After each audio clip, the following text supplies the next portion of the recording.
بسم الله. السلام عليكم ورحمة الله وبركاته. دمان أمد الصوماليات مeel kasta ay joogaan waan salaamayaa especially gabdhaha Soomaaliyeed qaab ahaan waxaan salaamayaa dhamaan ummadda maxaan ku raahdaa inay Maxamed meel kasta ay joogto waxaan ka cudur daaranayaa maadaama labada baryahan aan mashquulsana aan waqti u heli waayay inaan maxaan ku raahdaa alaab ay idin soo sharaxo ama aan maxaan ku raahdaa internet aan ka wada xiriirno maanta waxaan ugu talagalay su'aalo badan oo la soo weydiiyay inaan ka jawaabo gabdhaha maxaan ku raahdaa overweight ka cabanaya oo su'aalo ay soo weydiiyeen iyo baahiyahooda inaan ka fargalay haddii Ilaahay kala ali noqdo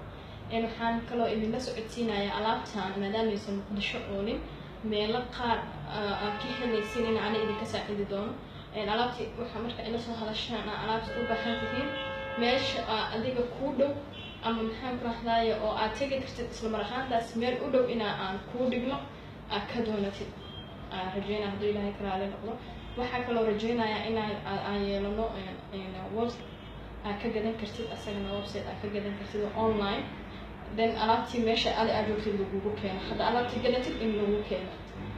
aan ka saacidi doono haddii Ilaahay kala ali noqdo maanta waxaan rabaa inaan maxaan ku raahdaa ismarkaan aan kaga soo inaan idin sharaxo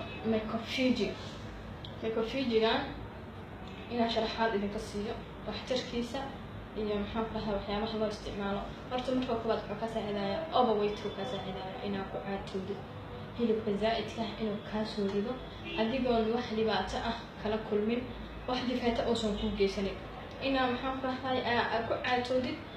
hadaa cuntada oo kaliya iska disid bas maxaan ku raahdaa aan loo baahan inaan cuntada iska disid booska cuntadaas aad gashatid caafimaad ahaan oo ku fiican yahay hilib ahaan oo maxaan ku kaaridayaa wixii markaas baruur ah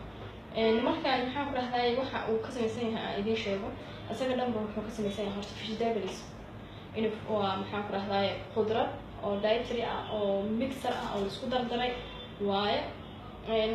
maxaan ku raahdaa wuxuu ka samaysan yahay vegetables oo ka samaysan yahay vegetables-ka waa cagaarka oo dhan maxaan ku raahdaa mushroom ku jira asagana oo ganoderma ah mushroomkii ayna naqiina dadka maxaan ku raahdaa inta aan aqoonin tixraac ku sameeyo mushroomka inaad soo ogaatid waa geedka yaraa oo maxaan ku raahdaa Soomaalida waxay ugu yeertaan barkin waraabe la dhahaa marka barkin waraabe adiga hadda sii raadisid waxtarkiisa caafimaadkiisa waxa salan waa sii ogaan kartaa haddii Ilaahay kala ali noqdo fruits qudaar ku jirto qudaar dhameystiran ku jirto oo ay nooc leh iyo spices ka waa basbaaska iyo kulaylaha toonta iyo spiceska iyo waxyaabaha oo hot things-ka ku jira ayadana haddaba maxaa ka saacidayaa inaad ku caatoodid geedkan hadaa isticmaashid muddo 3 bilood ah around 9 kg meelahaas oo 10 or 11 meelahaas waa dhimanaysa haddii Ilaahay kala ali noqdo miisaankaaga maxaan ku raahdaa xawli isku dhimaaya waxaa kaloo uu ka maxaan ku raahdaa waxaa isticmaalaysaa subaxdii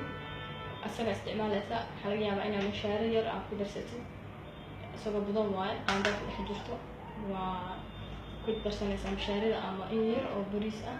ama adi aad ku cuni kartid markaas uma baahanaysid inta kale inaad cuntid kaliya waxaa u baahanaysaa biyahaas isticmaalay hadaa rabtid qado waa cuni kartaa oo hadduusan cuntada iska dayn karin hadaa rabtid inaad iscaataysidna kali cunto wuu kuu noqdaa asaga waa qadaynaysaa cunto caadi ku qadaynaysaa cashada isagaa cunay quraacdana isagaa cunaysaa biyahaaga caadigana waa isticmaalaysaa wala